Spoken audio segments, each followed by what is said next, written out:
गणानां त्वा गणपतिगुं भवामहे कविं कवीनामुपमश्रवस्तमं ज्येष्ठराजं ब्रह्मणां ब्रह्मणस्पद आनशृण्वन्नोतिभिः सीदसादनं महागणाधिपतये नमः।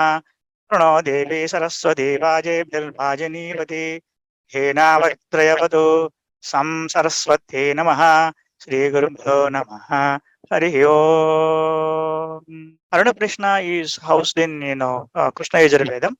But before I delve into the details of the Aruna Prashna on my presentation, I would like to give some introduction to Vedic Vangmayam, just to bring all the diversified audience onto the same context, so that the subsequent information that I provide will make more sense to all of you.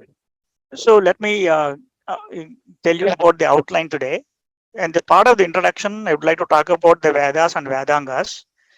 Most importantly, the Pramanas and Darshanas. And finally, the Mimamsakas and Apurva.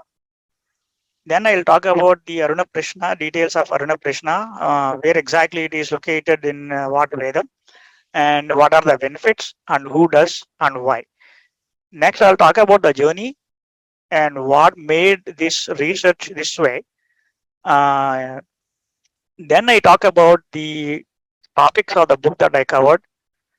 Then I'll talk about one of such topics. That's basically the Gurutvakarshana, that's gravity. Then I'll talk about my conclusions and where do we go from here. So we all know that we have got 4 Vedas, namely the Rig Veda, Yajur Veda, Samaveda, Atharvana Veda. That's called Vedam. However, each Vedam has got 4 parts to it. First part is a Samhita, the main text, and Brahmana. Then the Brahmana is also actually talks about the rituals and the processes a little bit. Then comes to the Aranyaka, which is more details and very exhaustive how to perform an yajna. And also this Aranyakam has got the discussions of various munis, rishis, and with their disciples. Then lastly comes to the Upanishads, which is also called as a Jnanakanda, which is for the self-realization or liberation or Atma Sakshatkar, whatever you call, but it is just to realize yourself. Apart from this Veda, to understand these Vedas, we have got Vedangas. It's also called limbs of Veda, namely Siksha, which talks about the phonetics and pronunciation. Then comes to Kalpa. The Kalpa is nothing but the process to perform an yajna. Then is Vyakarana, it is a grammar portion of it. Then comes to the Nirukta, etymology of words, how to use what word and when and how. Chandas, it's a meter and consists of rules for proper reading and reciting the Vedic text. Then Jyotisha, it is an astronomy, details of cosmic objects, their positions and things like that. It is only to set the right auspicious time to perform a particular yajna. It is different from the astrology, the way you do it today, like a kundali and all that stuff for a personal level. But it is mostly, this particular Jyotisha is at the cosmic level to put the auspicious time for performing the ritual strictly. Then comes to Pramanas. We have got Pramanas to accept fact. So the etymology of Vedic philosophical tradition is based on 6 knowledge systems. It's not just one, we have got 6 knowledge systems. Those are all called Pramanas. The first one being Pratyaksha, everyone knows, like a sensory or extended sensory perception. Then comes to the Anumana, the reason, what could have happened. Upamana, comparison and analogy. Shabda, the testimony of past experts or Vedic texts. Arthapatti, circumstantial implications. Anupalabdhi, negative perception. Out of all these Pramanas, science is based on Pratyaksha and Anumana only. So that's where we have to have all this knowledge and all these Pramanas also keep in mind to analyze our scriptures. Next one is Darshanas. So our ancient rishis tried understanding the whole universe in the different levels. So in Sanatana Dharma, there are 6 darshanas or schools of philosophy. One is being Nyaya, next one is Vaisheshika, Samkhya, Yoga, Purvamimamsa, and Uttarmimamsa. All these schools basically talked about, mostly deals with the existence and nature of Brahman, nature and Jivatma, nature of Jagat, and moksha or liberation. I'm not going to talk about any of this in detail. Only point I would like to make here is I would like to talk about the Mimamsa a little bit, because I am a Mimamsika. All my research is basically with the Mimamsa standpoint only. I analyze this. That's why I put this slide. We will see what is Mimamsaka and what is the Apurva related to their philosophy. For Mimamsakas, Veda is Anadi, that's timeless. Secondly, it is Apaurishaya. It is unauthorized by anyone. Next one is Swataha Pramanya, valid in and of itself. And it is the most important and infallible Shabda. So that's the take of Mimamsas on Vedas. Then comes Apurva. They believe in Apurva. What is Apurva? Apurva means the results of actions that are physically not perceived at the time of performing the actions, but give physically perceived results in future. To give a best example, Dasaratha Maharaja in Ramayana time performed the Putrakameshti Yagam. But during the Yagam, performing the Yagam or preparation for the Yagam, he did not have any children or did not see how it happens. But it did happen after some time. So we know the story of the Agni Purusha came and gave the ambrosia, and he gave all of his 3 wives, and they have got 4 children, right? So, but that is the Apurva. You don't have any relevance. You don't see any relevance during this time of Yajna about this progeny, right? So that's the Apurva, and they believe they stand with that. And all my interpretations and analysis of my book is based on Mimamsaka standpoint. Then I talk about the Aruna Prashna. Aruna Prashna is actually in the Yajurveda Taitrika Shakha Aranyakam. More precisely, it is Krishna Yajurveda Taitrika Shakha Aranyakam.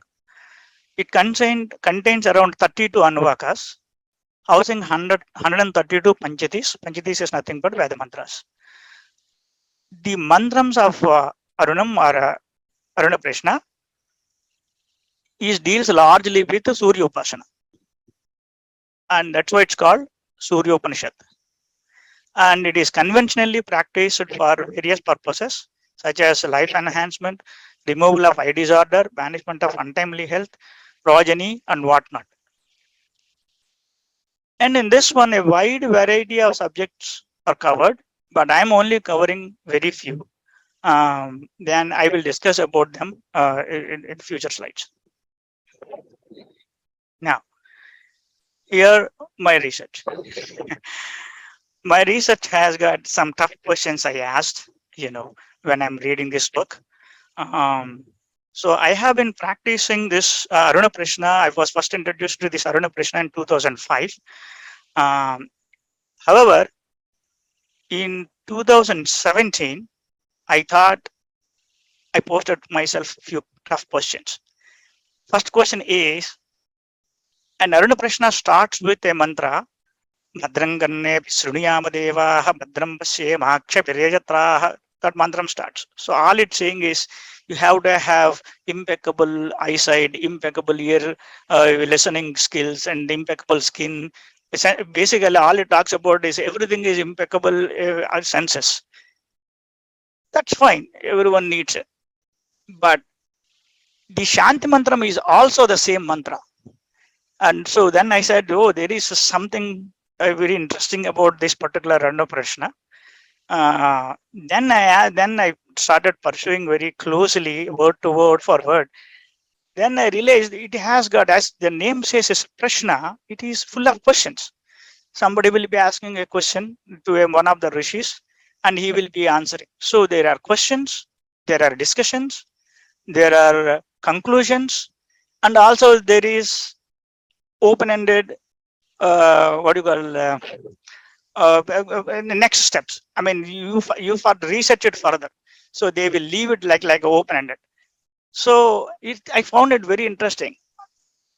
It may not be not necessarily it is completely new or strange, but what is strange to me is, or interesting to me is, when you do the offerings to the yajna, you also chant the question, and also you chant the discussion, and you put havis, like the offerings to the yajna. When they conclude something, you offer. When they post more questions for further research, then also you will offer. He said, this is something different. Usually what we thought is we just offer something to the, out of gratitude or emotional gratitude, more number of stuff to the God and ask some boons. But this is something different. You will ask questions and you offer something. And finally you do something. I said, interesting. Let me pursue it further. So that's that's a very interesting thing about the Sharana Prashnas, or even for Rudra Prashna or any other Prashnas in Veda Vangmayam. Then I realized, how do I analyze this one? I have got all this, so many scholars all around, and since ages they have been trying to communicate. They translate it for us and interpret it for us, and there are so many commentaries and all that. I started looking at four different versions, four different people's interpretation, starting with Shainacharya, Bhaskara. What I found, then I said, I need a framework to analyze each mantra. It is not like, I read, and just memorize and just spit it out. That doesn't work. Then I came up with a framework to analyze all these mantras. First, every mantra, what is the subject of the mantra? So the entire the problem, not problem, but the beauty of the Sanskrit or mantra is he can place subject in anywhere in the verse. He can put object in anywhere in the verse. And it sometimes sentence could start with a verb. Sometimes mantra can start with an adjective. So it is first of anyone, first for researcher, in-depth, a research, one have to identify what is the subject of the mantra. That's the main thing. So then it could be anything like astronomy, agriculture, medicine, sun, gravity, anatomy, whatnot, anything. But you should identify the subject. Once you identify the subject, you cannot just conclude something. So what should be done? So you should know as much as possible about the subject. So study as much as possible on the subject. Where? So Shastras like Vedas, Vedangas, Puranas, Itihasas, and especially modern science, because we are in the modern science generation, so era. So once we acquire all the knowledge related to the subject, then apply that known knowledge or acquired knowledge to the mantra. So if for example, if you talk about a Brihaspati, some mantra somewhere Brihaspati is a subject, then you should know all the solar system and where exactly Brihaspati is positioned, what is his weight, how far it is from sun, and what is the relative position, relative distances of all other planets and things like that, and as much as possible. Then only you will better and you will understand the mantra related to the Brihaspati. Then and another thing is additional knowledge sources. This is also very important. One is the culture, history, law of the land, geography, weather patterns, etc. Because at one time something can be applicable or makes more sense, and today it may not make sense. So that's why you need to know the history. For example, when you analyze about the rivers in India, you should know the history of those rivers. Sometimes a river may be mentioned, it may may not have it today. But if you dig into Puranas, Itihasas, and other related scriptures, you may find evidences. Then you can start digging further, research further into that, the vanished, rivers. So now I will explain, the framework, importance of the framework with an example. I'm not going to hurt anybody. I'm not going to, defame anybody. But the dangers of interpretation, misinterpretation, just like highlighted this one mantra. We all know this mantra, the Gauri me Maya Salilani Dakshati, Egapati, Dipati, Sajaduspati, Ashtapati, Navapati, Papupashi, Sahasraksharavarame, Vyoman. This mantra is in Rig Veda and also in Krishna Yajurveda. So I analyzed 4 different people's interpretation. So start with the Griffith, Ralph T.H. Griffith, Sainacharya and Dasarada Rangacharya, and Dr. Tulsi Ram. So as I said, when you take a mantra, you have to identify the subject. What is the subject? In this case, the subject is Gauri. So the dictionary meaning of Gauri, one of the meanings, dictionary meanings of Gauri is buffalo or a cow.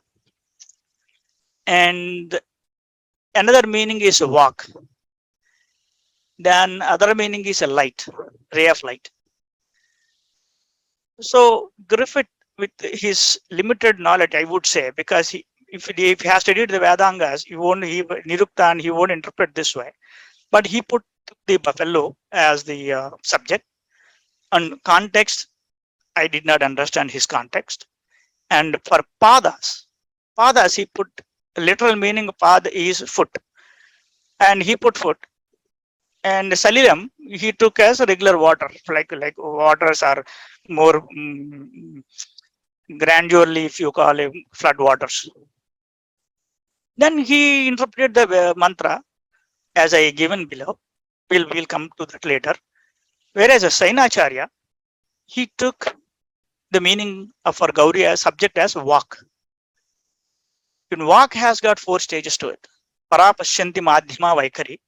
Out of this, all these stages of all 4 stages, he took Gauri as the Madhyama walk. That's Para is the very beginning, and Pashyanti means is the formulation of the thought, and Madhyama is the medium, and Vaikari is finally the receiving end. But in a nutshell, but he took the Madhyama part of the walk and he gave the interpretation. So basically, what the context is, the origin of the sound and the spread of divine walk. And padas he took as directions. And Salilam he interpreted as primordial waters. So there is a divine walk in the heavens, and it comes down all the way to the receiver. And when it is coming, it spreads into all the directions, like north, east, east, north, west, and south, as well as pradeshas like northeast, southwest, and things like that. 8 and above and below. That's a total 10. And also it's in Navapadi. Navapadi he put as new directions, whereas Ralph put Nava is as a 9. If literally 9. So in the Tulsi Ram took the consciousness, light of consciousness, and he interpreted his own way, which makes a lot of sense as well. But if you look at the misinterpretations, look at the interpretation of Mr. Griffith, forming the what the buffalo have lowered his foot, 1-footed, 2-footed, 4-footed, and who have become 8-footed or 9-foot, have got 9 feet, the 1,000-syllabled, the sublimest heavens. If anybody understands this one, I appreciate them, but I did not understand anything out of it. I don't know the relevance between the floods versus 9-legged cow. Anyway, that's it. So the next topic is, so all I wanted to know, tell you is how careful you got to be when you interpret these Vedas. Each mantra has got so much to it, which I will reveal it later for few mantras. First, this Aruna Prashna is not science in Aruna Prashna. It is science of Aruna Prashna. This will discuss the scientific topics from the drishti of Aruna Prashna only. The purpose of this book is not to show concordance between the science and Aruna Prashna, but to present Aruna Prashna's drishti on the scientific topics. So the title is Science of Aruna Prashna. So the topics that I covered in my book. So as I said, Aruna Prashna has got so many scientific concepts, but I restricted myself only to present only six of them. One is a Bhumi, Vayu Mandalam. Bhumi is Earth, Vayu Mandalam atmosphere, Varsha the rains, Gurutvakarshana gravity, Surya Rashmi the electromagnetic radiation, Yajnana Bandhu is quantum entanglement. Bhumi, and when I talk about the Bhumi, I talked about how the Bhumi is formed and what was the earlier stage before to whatever we see today, how it could have been or whatever my interpretation. And I came up with a model, uh, the evolution of Earth. And Vayu is nothing but the atmosphere. Like we have got all these layers, right? Strato, tropostrato, all that layers. And Vedam also talks about a lot of layers and that I put together. And same with the Varsha. And we all know the water cycle. And Aruna Prashna is also talked about very vastly about a very not I cannot say it's too many details, but very interesting mantras about the rain. And today's topic, Gurutvakarshana, the gravity. And also Surya Rashmi talks about the electromagnetic radiation and all kinds of stuff about the electromagnetic radiation, uh, their properties and then bandwidth and things like that. And finally, Yajnana Bandhu, the quantum entanglement. The purpose and this one is why, what, how it is my hypothesis. Then why an yajna will give you a particular results when you perform in particular way. And also I talk about the principles one have to undergo to perform the yajna to start with. So all that kind of things. So I will link all this in Yajnana Bandhu chapter. Now, before we talk about gravity, we cannot miss two people. One is Newton, the other one is Einstein. I will start with Newton, then I will go to Einstein, and then I will talk about um, our ancient rishis, what they talked about the Gurutvakarshana and gravity in just an Aruna Prashna. Remember, Aruna Prashna is very small compared to the what we have in Vedam as a whole thing. In that particular part, a small portion only, I took very limited mantras, very selected, and I tried explaining as much as possible out of those mantras only. But there will be definitely more mantras which I know already, but I don't want to get into those mantras which are outside of Aruna Prashna. It is strictly Aruna Prashna perspective, and I have a purpose. I will reveal it later. So we know about Newton and his apple. There are so many stories running around. We talked about Newton, but out of all these, fancy stories, I consider one particular this thing. In 1972, William Stukeley is a friend of Newton, published a handwritten manuscript about Isaac Newton's life. According to his manuscript, he contemplated this way: why should that apple always descend perpendicular to the ground? Why it is not go sideways or upwards, but constantly to the center of the earth? Surely the reason is he concluded that at least he contemplated that the reason is that at the Drasat there must be a drawing power in matter. That's in a nutshell. That's what the manuscript says. This is Newton's. After 200 years after Newton, in 1960 in paper in General Relativity, Einstein came up with gravity is not a force. There is no force, I think, called gravity. But gravity is a consequence of fabric nature of space. And gravity is a consequence of uneven distribution of mass and energy in space. Space is like a fabric that holds cosmic objects. Heavier objects pull more deeper into the fabric than the lighter objects. This space-time fabric is constantly changing due to the continuous motion of matter and energy in the universe. That's what he said. If you look at these diagrams, first we look at the diagram in the bottom. You have got three objects placed on a sheet kind of thing.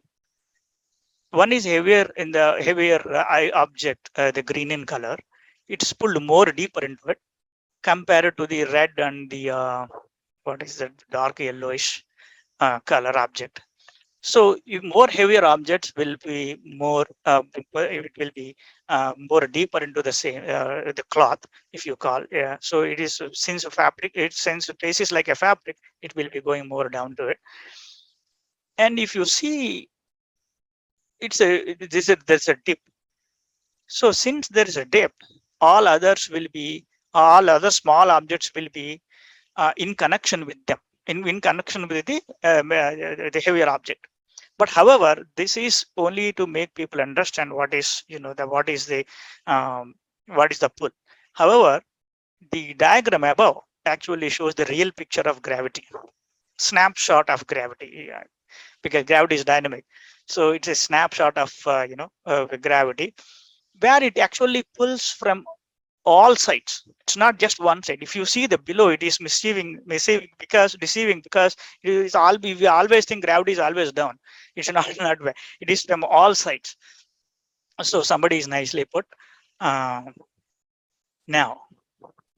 so it is a nutshell. I'm not going to explain all the details about the gravity and things like that, but this is high level. This is what we know about gravity from two scientists. One is Newton, the other one is Einstein. Now, let's see what our scriptures, especially the Aruna Prashna, talked about it. The scientist for us, for our Aruna Prashna, is Vatsa Mahamuni. Aruna Prashna talks about more than 40 plus or 32 plus rishis names. Out of that, Vatsa Mahamuni talks about the topic of gravity. So, and as you see the picture, I took it from the internet, but the thing is, it's very appropriate because the rishis are, his disciples sitting and asking questions and explaining very nicely. This is the environment we have to imagine for the rest of the mantras, because that is how it's going to be. I may chant a little bit to get the sense.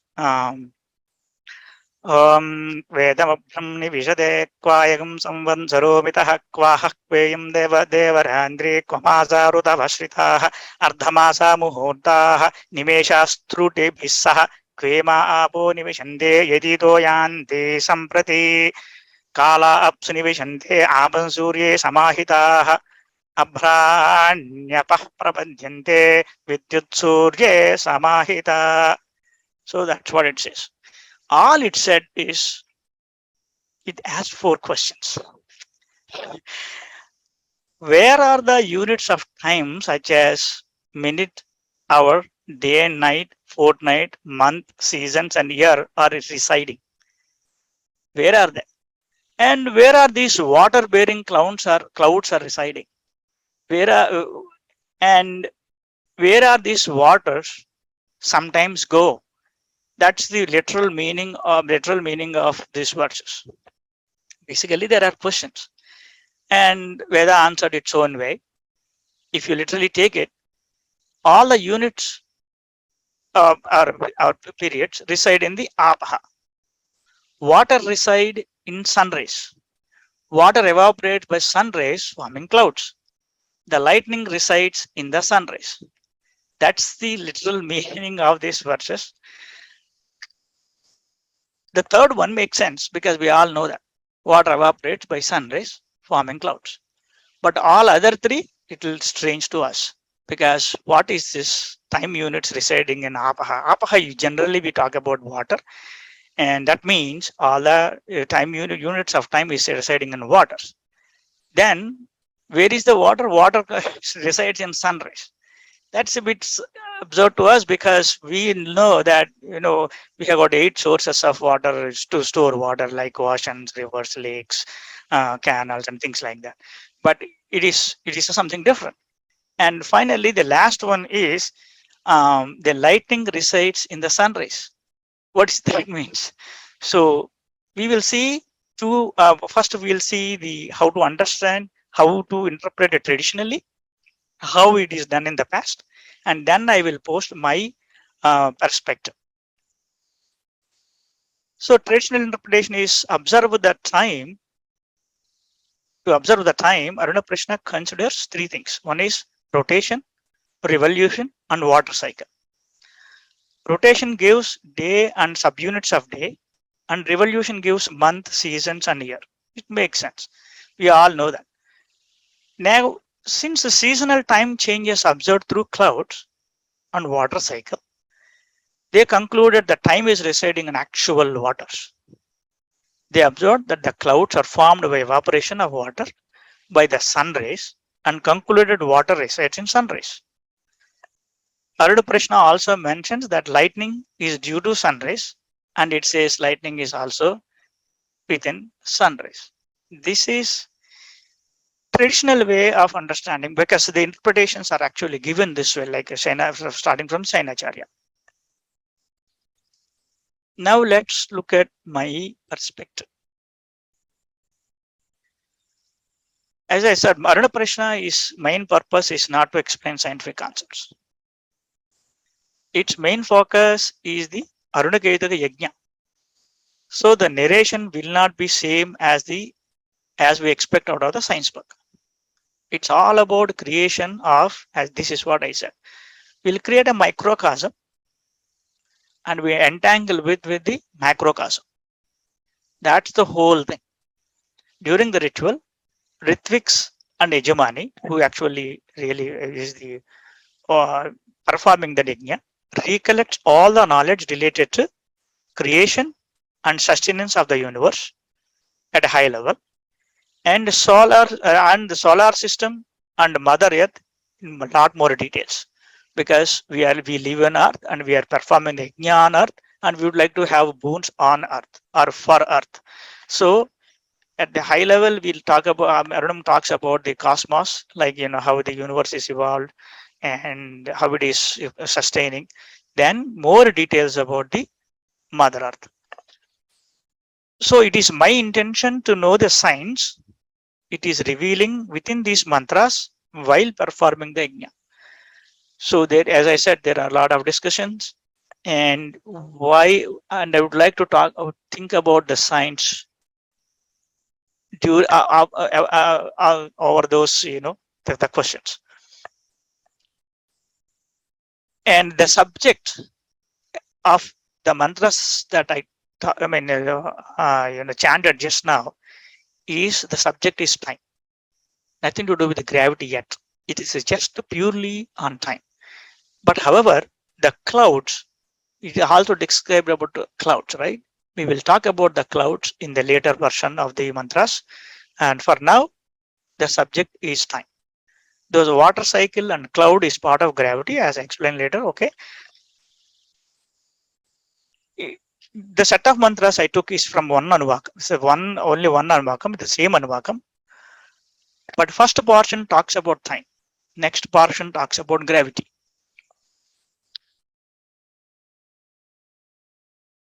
So this is my interpretation. Why I'm talking about time, subject, and I will give you explanation about the subject. If there is no observable change, then there is no time. In SI system, a second is defined as a unit, right? 9.1 billionth part of cesium atom at ground level hyperfine transition frequency. That's how we took the standard for time, a second. And Naroda Pratna, we have two meanings to Apaha. One is primordial water and other one is regular waters. Primordial waters talks about all units of time submerged in it, and regular waters talks about the clouds and water cycle. And here, okay, when I claim that Apaha is primordial water, what does it really mean? Do we have any pramana for that? That's why I talked about the pramanas in the earlier, because pramanas is very important. And I have a pramana to back my claim. That's the pramana. In the very beginning, the whole existence are all these waters that in the state of Salilam, the primordial waters. Sainacharya very clearly mentioned that the Salilam, and I discussed in details in the chapter after chapter. So here I would like to make one point is the primordial water that I took, the phrase I took, I believe that what I'm talking about Salilum is the same as primordial water. If the primordial waters is something different, I want to know that, because my intent, my understanding of primordial waters is the way I'm looking at. I'm interpreting the word Salilum. If these two are different, I would like to stick with the word Salilum. There is, I mean, I don't know there is any equivalent for the word Salilum. So the time and all units of time are in primordial water Salilum in space time. So now where is the Salilum is basically the space time. So the time is a part and parcel of the space time. Let's go to the other mantras. Here we got to imagine that a little bit. So as I saw, I have shown you in the mantra, in the previous mantra, they talked about the water cycle, how nice the clouds are, and things like that. And they are the first base, Anavarne me bhume yam jaso jarodasi. They are just joyful to look at the wonderful clouds on in the sky, which actually nourish all the beings on the earth. So they just looked at it and they felt so nice in the aesthetic sense. So then came to the other mantras. So Vatsa already answered certain questions. Now more questions, more follow-up questions. It just never, I mean, as I said, it's Aruna Prashna. There will be Romani questions and follow-up questions. So the follow-up questions is, then once they saw the beautiful, the atmosphere with all the clouds, and I appreciate the clouds, nourishing the all the beings, then they asked a question or several questions. यज्ञस्वितन्त्रता भूतं येने मे विदृते बुभे विष्णुना उदृते भूमि इति वत्सस्य वेदना इरावती धेनुमतिः भूतं सूयवजने मनुषे दशस्ये व्यष्टम्नाद्रोदति विष्णवेते धातर्देवीमभितो मयूकैः. See, that is the mantra. What is, I mean, I gave you so basically again questions. What is that holding earth and sky together? What is in between earth and the heaven? Here, heaven and sky is one and the same. It is just interchangeably used. So what is that holding earth and sky together? And what is it in between the heaven and earth? Then Vatsa Mahamuni, the way I mentioned this one, Vatsa Mahamuni with his experience states that Vishnu is the one holding earth and sky. Vishnu with is all his pervading nature is in between earth and heaven. Earth and sky together providing food and medicine for all beings. Vishnu holds the earth and sky together strongly with his threads-like rays from all sides. Abhito means all sides. It is not like, as I shown you earlier, as explained, it is not just one side. From all sides, it is holding what? It is holding earth and the atmosphere and the heavens or sky or atmosphere, whatever you call. So these two are together from all sides, and he named that Vishnu. Is it he, she, or it? I don't know. That is Vishnu. We will see more details in this one. But the thing is, why did they ask this question? Why did they ask this question? The question they asked is the observation, as I said. They know water cycle. Water is evaporating and forming clouds, and condensation takes place, and downpouring rain. I mean, it's a very simple cycle. But the question they asked is, okay, water vapor is going up, forming clouds, and it stays at certain elevation. Why? Why it is not going indefinitely away from the earth? That's the question. That's a valid question. So if it is indefinitely goes beyond earth, far away from earth, there is no rains. So that's the way they ask the question, what is actually holding the clouds moving indefinitely away from earth? See, so then more follow-up questions. Since he answered the questions, they were self-motivated and pouring more number of questions. Let's see. And then Vishnu or Balamahu Kadishtik Kim Barayanam Yego Yandarian Deva Redasi Rojasi Bubhe Yego Ube Yed Vishnu Re Kamuttamam Agnayova Yavan Jeva Yedadan Javarayanam. Very simple. They ask the question. Okay, we understand. We agree that Vishnu is the one holding earth and the sky together from all sides. We agree. But where is he getting his strength to hold that earth and sky? And Vatsamohamani, here is the distinction. Earlier he said Vedana. Vedana means his experience, like Manovedana is our own experience. Manovedana for others. So Manovedana is our own this thing. So here Vedana means he shows with his out of his experience, he told it is Vishnu.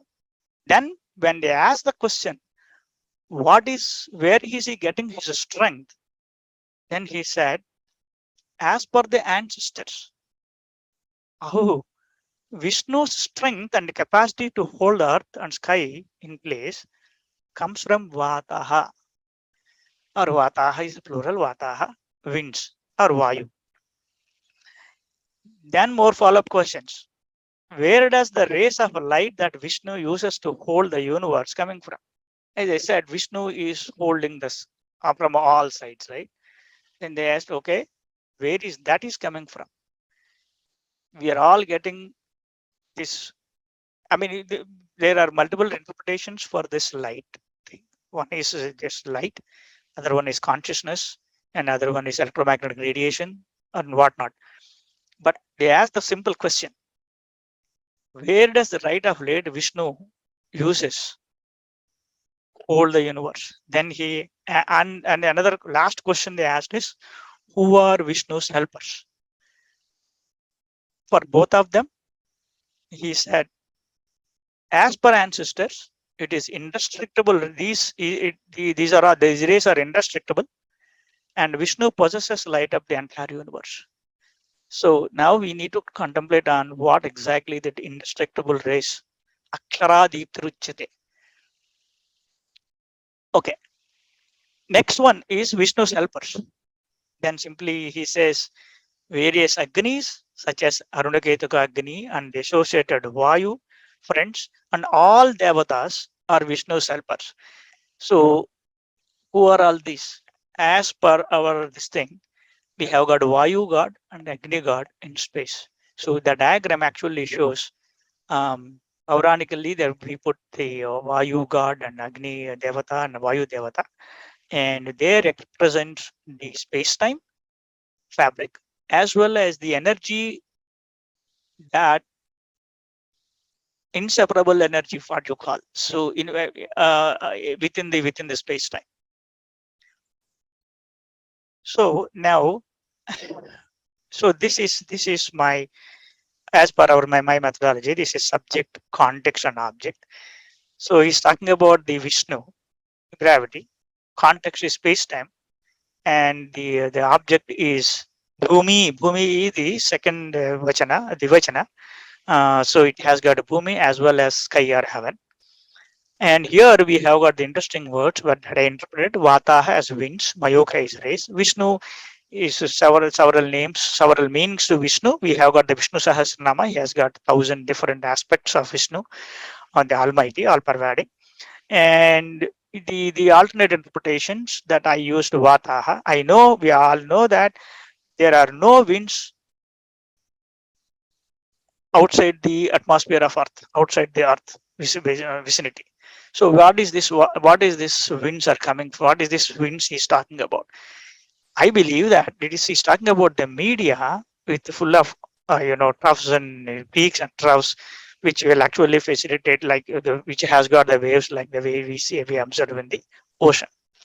Mayukaihi, even Sainacharya, Sainacharya mentioned that it is like thread. Mayuki he is observed as a thread, and Challa Nrsimha Sastri Garu mentioned that was as in nails, iron nails actually. So it is holding, the sun rays are like iron nails where it actually it is holding the earth and sky pretty tight and keeping it in place. And Vishnu, we have got is an omnipresent. Vyasnadidi Vishnu, Vishitaha Bhavati, Visati Vishnu. Simply he stays there, he's everywhere, and if his new space is created, he will parvar there. We will go first. So these are all more or less explained in the Artha chapter. Because various aspects of Vishnu is covered in this Artha Prashna, and each aspect is different. So I tried my best to put together the meanings, I mean, appropriate interpretations in respect to chapters. Then, so this is my summary of what I understood out of this thing. Vishnu, the gravity is holding earth and heaven. When I say heaven, the clouds plus all other atmosphere layers, what actually, that protects the earth from the dangerous cosmic radiation. And Vishnu, the gravity is holding the earth and heaven from all sides. Abhitaha. Vishnu's strengths come from the Vataha. Strengths come from the medium with peaks and troughs of waves that to hold the whole creation. Vishnu holds these bodies in place using Mayokas, which are indestructible and primordial energy source in the universe. Various Agnis and Vayus. Okay, here I simply put the quantum fields, but I studied quantum field QFT pretty closely. What I believe is, because now the science knows, at least hypothesizes, most part it's full of fields, various fields.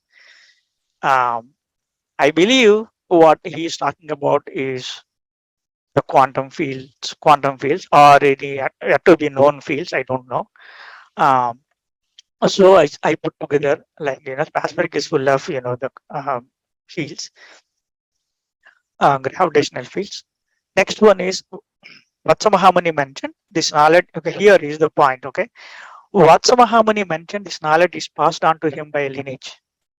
Neither he mentioned that specific names, nor he claimed, as is shown, that holding the integrity of our no plagiarism as such. The knowledge is already available. So when he referred somebody, it is coming from ages, like a lineage. That means all this knowledge is already available for this Krishna Yajurveda Aranyakam. When exactly, who exactly told this one? No one knows. At least there is no proof around that question within Aruna Krishna. It is been passed on from generations before this Aruna Krishna put together. So now I'll ask one question. One question. One question is: are there any other sources of knowledge which talks about gravity, rotation, and space-time? I know there are so many different places where we have got some references, and I mentioned some of them in my book in the introduction. However, I'll show you one interesting thing which we all know. Vishnu in Varaha Avatar. I know we talked about when the Vishnu has got so many incarnations. It starts about Matsya, then he goes to Kurma, then he goes to Varaha, then he goes to Narasimha, then goes to Vamana, Rama, Krishna, and things like that. But here is very interesting thing, and my observations also I put together on the slide. When you observe this one, Earth is already round in shape. Vishnu is standing in fabric-like space because these waters are residing on Earth. So what is this waters actually telling us? I think I believe this one is the space-time with all these peaks and troughs. And there are the poets actually interpreted this Avtara in so many ways. I'm not going to any of the details of this metaphors, but observe that Earth is free to rotate on his tusks and trunk combination. In Purana also, the Earth is actually rotating on his trunk and tusks help. The rotation never stopped. Then the last thing is, Vishnu is also free to move. He's because he put as a person, he put it in the waters. He is free to move within this water. So that's the artistic way of uh, explaining or portraying uh, the ability to move in the space time. So Earth is free to move on his tracks with the gravity, and all objects are also free to move within the space time. So that's what I observe. Um, of course, as I said, there are so many people described in so many ways, so many different dimensions. And I think the last slide is the conclusion slide. So what is the purpose of this one and where to go from here? As I mentioned in earlier, the Gauri Mimaya Saliliana Takshiti mantra, we can interpret the same mantra with the different domains. So to seek the commonality in different domains that will allow cross-pollination of ideas across domains, at the one of the main purposes of the research. And of course, we have to do more research on several mantras. It is not that every mantra has got this flexibility. Some are very straightforward and you cannot change it. But some of them has a scope. So we identify those mantras and we analyze in different domains and try to understand what the Vedam actually is trying to reveal. And then to inspire scientists to pursue our scriptures and bring out Vedic knowledge. When I said scientists, those are basically the experts of respective topic. When I talked about the Earth chapter, a geologist should endorse or do research or what these mantras actually talked about it and how to make more meaningful interpretation uh, to better understand the intention or the knowledge behind the mantra. Same thing with when I talked about the Varsha, same geologist may not help everything, but we need to relevant and atmosphere and environmental engineers to come in and pitch their knowledge and understand this Vedic verses. Same thing with gravity. Physicists has to come in, astrophysicists to come in, things like that. When you come to the quantum mechanics or quantum entanglement, quantum mechanics or field theory, those physicists has to come in and add their value and knowledge to this and to better understand these verses. And secondly, to encourage educational institutions to introduce Vedic knowledge. It's not. I believe that not I believe. I am sure. I mean, I never studied in Sanskrit in my younger age in school.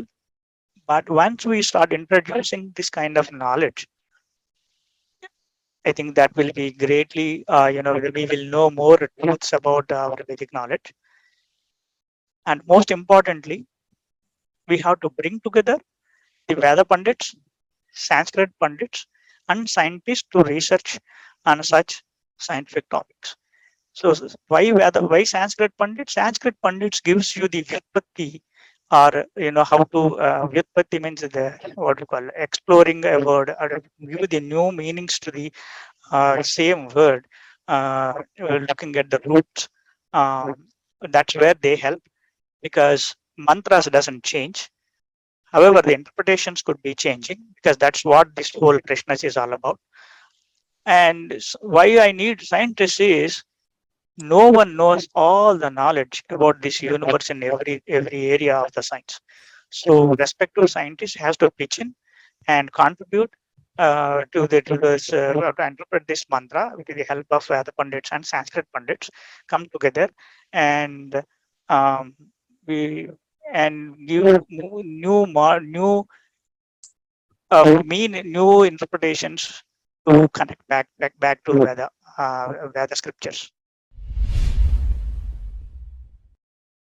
If someone wants to start reading or learning what the meaning of mantras which Sitaramji explained, the Gauri mantra which he explained, where should one start?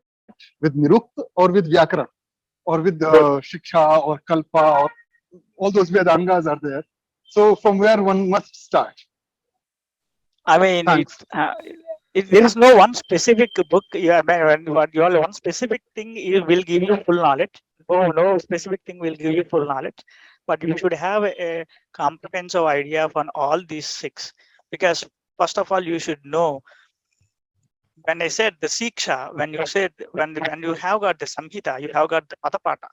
So you should know the word. What is the word? What is the Padam? Once you know the Padam, then you should know. Say, for example, if it's a three Shabdas word, like Bruhati, whatever you call, you should know what is the verb out of those three letters. This is only one letter out of those three letters will give you the things. I mean, other two will, will give you the meaning. So that is very important. The Padajnana you should have. That is only comes with the, you have to go with your guru and start reading. I think that to start with, to take about any dictionary, first you read the dictionaries, then you go to the Nirukta, and it will be very interesting. Nirukta will give you more knowledge about a word rather than the dictionary. Dictionary will give you so many alternate meanings also, like synonyms, but you do not know how to use where, I mean, what to use where, right? So for that, you Nirukta knowledge will help. So the etymology is very important. So Nirukta is the best place. Yeah, Nirukta and dictionary is always used, because even if you start with the Nirukta talks about so many words that you may not know. Then you will go back to the dictionary. So you start with the Nirukta, then you go back and forth between the dictionaries and Nirukta. While you were answering, we got a comment from somebody saying that perhaps the first step would be having a guru, which would make the process easier. So what do you have to say about that? Guru is very, very important. I mean, without guru, this knowledge is not, as I said, I will give you one analogy. What happens without guru? How do you know the taste of a banana if you don't eat it? If you don't eat it, all the knowledge about the bananas is just knowledge. It just goes back and forth. But you should have the experience. You should experience it. That experience will be given by guru, because guru is not something he will have and he will give it to you. That guru also has a guru.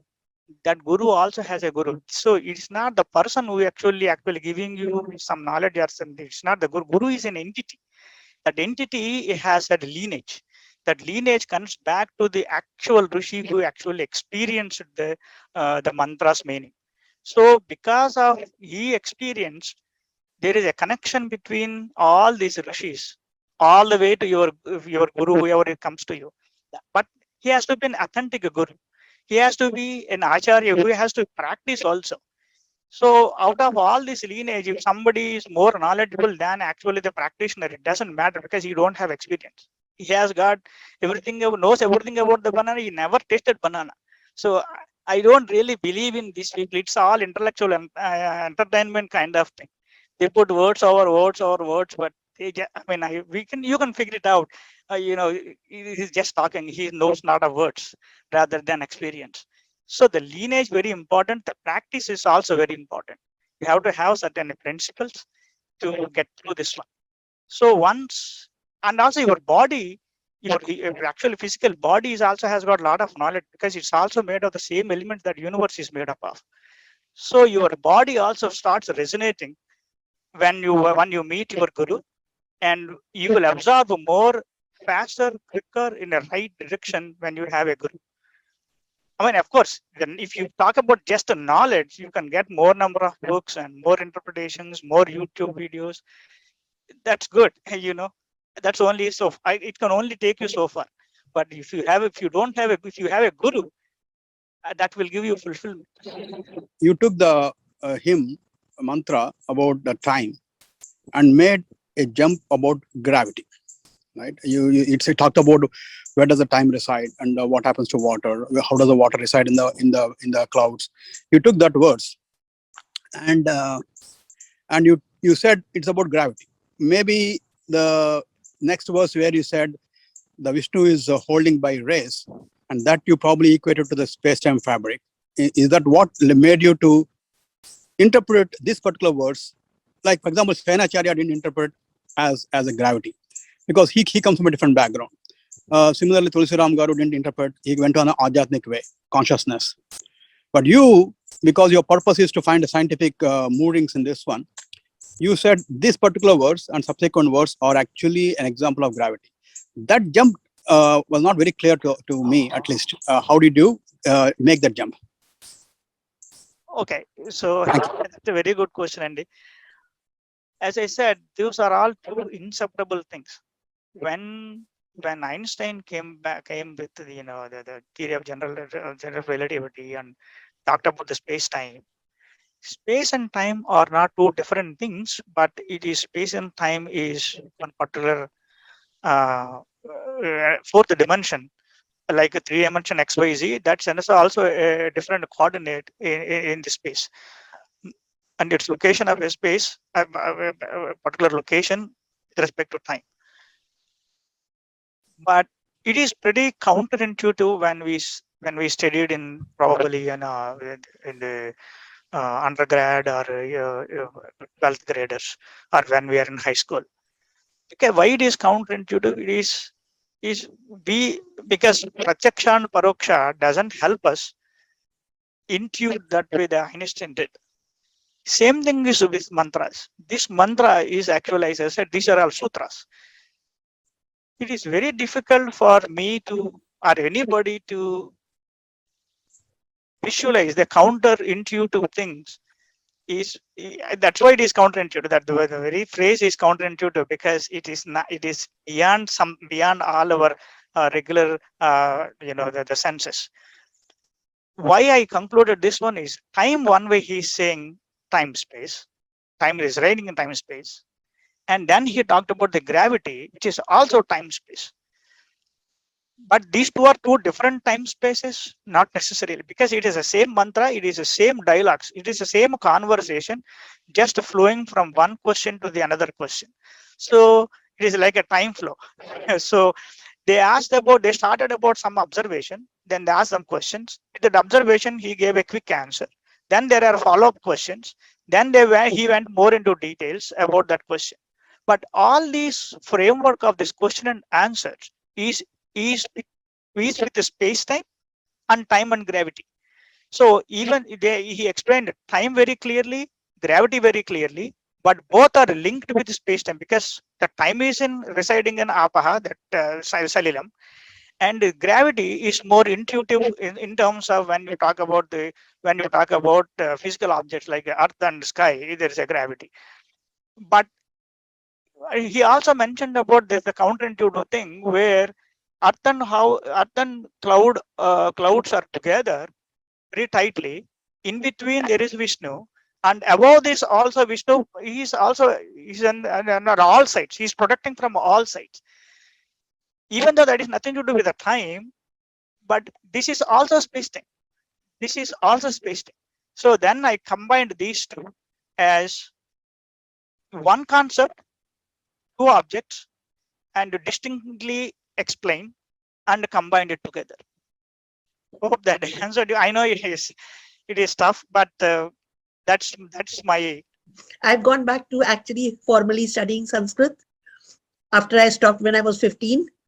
Now after 55 years, I've started again. And now I'm understanding it better than I understood when I was 15 years old. So when he said you have to identify the padas, you have to identify the kriya pad, now it makes a whole lot more sense to pick up a word and say, oh, this is what it means, and this is where it comes from, and this is why the name makes sense, which I don't find in most languages, because I do study about 7 other languages. So I don't find it in any of those, but I do find it in Sanskrit. So we know that we have all this knowledge and everything. We know it's buried, some it's open. We all know the reason why I think it's there, right? What is the effort of things, right, that needs to be done beyond just understand the meaning of, let's say, these hymns or in the rituals or something, right? That probably we can take it, I don't know, to which can be used to mankind basically, or basically where I'm going with that is extending beyond just understand the meaning. How is it useful to society? How can we bring it together?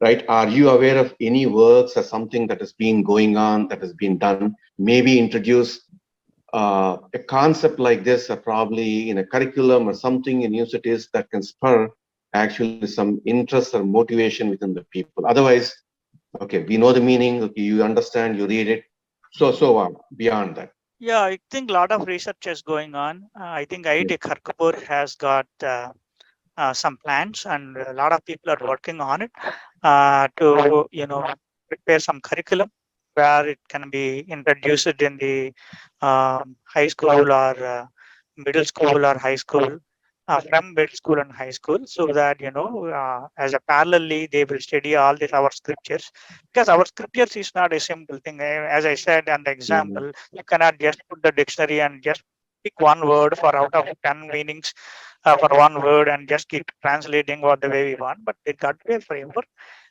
Meaningful meaning has to come up, and everyone has to agree, because these rishi, as I said, there got to be a lot of discussions before we conclude anything. When you make a statement in Vedas, doesn't agree that my way is highway kind of thing. There will be questions, and we will give answers. Then will be counter questions. Then you have to give the answers. So all Veda mantras has to be discussed very thoroughly and together a curriculum, definitely, as you said. And I think IIT Kharagpur is actually working, and probably Dr. Subruto ji actually working on that front as well. And hopefully in future, in near future, we may get some good news that this Vedic knowledge is also part and parcel of our regular curriculum. So basically, you said, when we look for any kind of a knowledge, we can get that from books, and if you want to see something, we can get the things from YouTube. But you said having a guru is a very important thing. So for people like me, and maybe people like many sectors, they're in US or India. So my question is how to get the guru, because everyone wants a guru in their life, right? So Yeah. how to get that? I don't have any clear cut question, but what I can only tell you about myself, because for some reason, gurus came to my life and they just blessed me on their way. So I never intended to learn Vedas, or even including. I mean, I had a passion. I know Sanskrit is a good language, great language, Vedic language, or Devata's language, but I never pursued it. I'm a devotee. I'm a bhakta. All my childhood, I devoted most of my time on playing. And when I came to US, suddenly one priest, Ramesh Rajamani, Dr. Ramesh Rajamani, priest, introduced me to the Namakam and Chamakam, like Sri Rudram. I just saw, and I felt happy to see that. And I asked him, "Can you teach me?" And he said, "Why not?" And he gave me one good time, auspicious time, and I started learning. And that is how my journey started, including Sangeetam or music also. Just an accident. Everything is an accident for me. So then I learned the advanced version of Vedic chanting, like Ghana.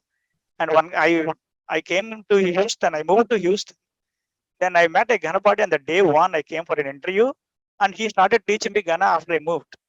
So I never really seek for a guru. I wanted a guru, but it was just came to my life, and he just gave me all the boons. That's a big blessing. But what I think is, you start somewhere. Start somewhere reading some Sanskrit text, like whatever you daily chant when you're in front of your devata. Try to understand that one, and you will have a lot of questions. And keep talking to people, and they will help you, and you will meet your guru. And guru is always available. It's just you should have a right intention, and guru will come to you. That's what my belief is. Until you find a guru, what are some of the books, articles, or sites that we can use to understand some of the basic concepts that you covered in the beginning of the presentation, to build our way up to understanding? So there are a lot of nice videos in YouTube, like a lot of experts actually teaching Sanskrit. Once you start with one of those, whatever you like, I know at least over 10 YouTube channels that teach you Sanskrit. You start with Samskrita Bharati. It's a very good initiation, and they have got a lot of videos, but you have to have patience. They have got 200 videos. I wrote 6 books on Sanskrit. Whatever I learn, I understand. I'll first of all, I'll write it on a sheet of paper. Then once I understand, I will put neatly on my notes. And that is how the Sarana Prashna actually came up with. The Sarana Prashna, this book, I worked for 5 years. Because when I started, I don't know what I'm doing, what is my purpose. I just started understanding every word and etymology of every word and started writing. And I came up with so many notions, but some of them are wrong. I mean, so many ideas, some of them are completely wrong. So then I went back and revisited. So to do that, you need to have a lot of patience. And once you go to Samskrita Bharati, I think they are doing a fantastic job. You will meet your guru once you start. But start with Samskrita Bharati and you go from there. Niruktam is very important. Yaska Niruktam is there. It's available on the archive.org. That will help you a lot.